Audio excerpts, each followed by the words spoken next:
Well, thank you, Chair. I appreciate that, and welcome to all of our witnesses today. I'm really excited about your testimony, and thank you so much for being here.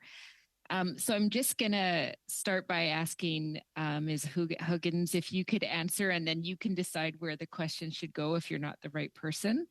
Um, you spoke a bit, of course, through the chair about the transformation of the workplace and specific initiatives that are being done for women, and that there's those efforts are based on a body of knowledge. And I'm just wondering, what are the specific initiatives, and what is the body of knowledge that is informing those initiatives?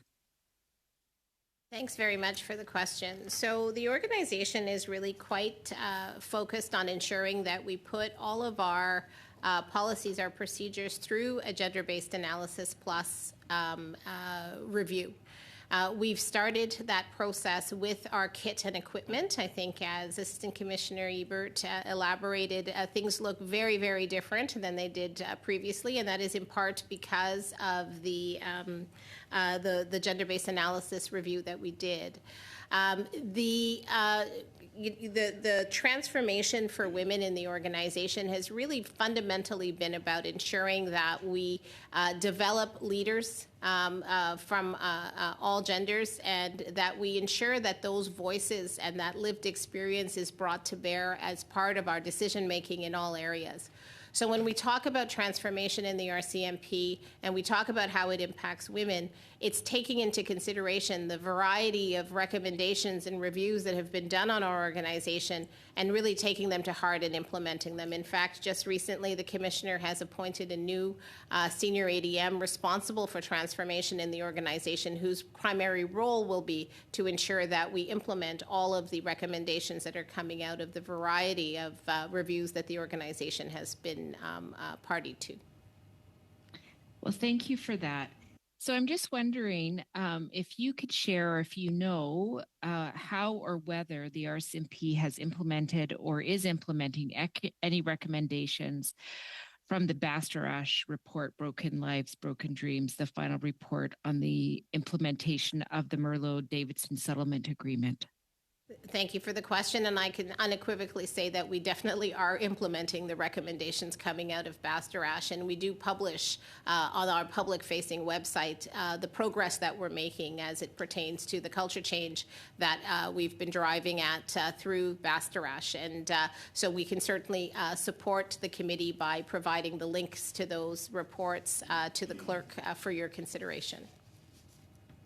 Thank you. I appreciate that. And so the second follow-up question on that then is, I know there's been some commentary that changing the culture from within can be a challenge, and that there needs to be some support from external sources to change that culture. So I'm wondering, in the rolling out of addressing these recommendations, how is the work going in that area?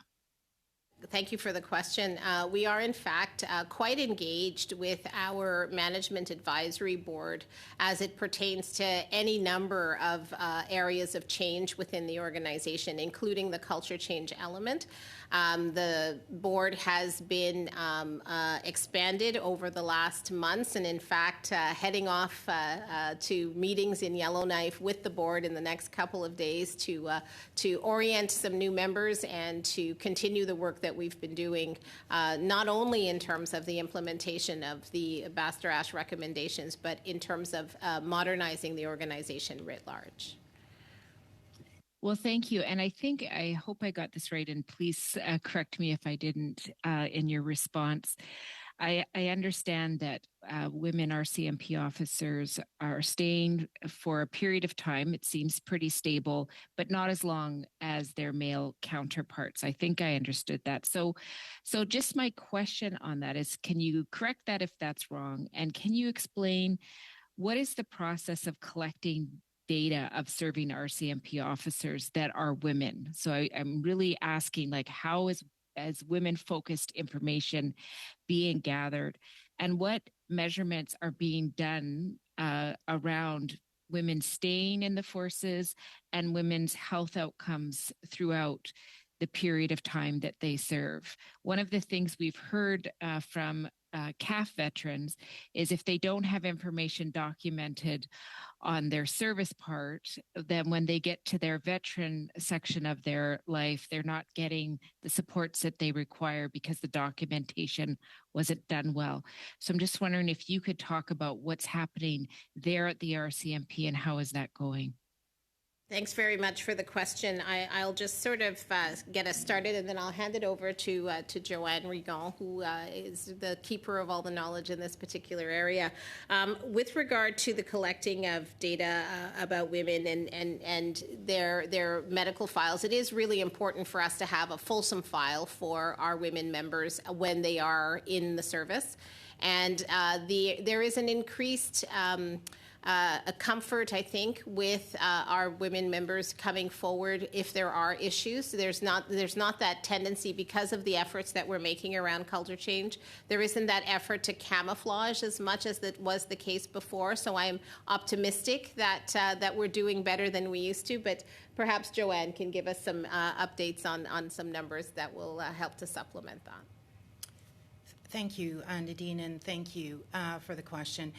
Certainly in the RCMP, our health records for both women and men serving are as comprehensive as they can be. We encourage our members to ensure that things are documented, certainly if they, and especially when they're injured or ill on duty. So that helps to facilitate any applications to Veterans Affairs Canada in that regard for compensation. And certainly in terms of, thank you. Seconds? Yeah, you can complete your intervention. And certainly in terms of ensuring that Veterans Affairs gets complete information in order to do any type of adjudication in that regard is also provided. Okay, thank you very much. Thank you, Ms. Blaney.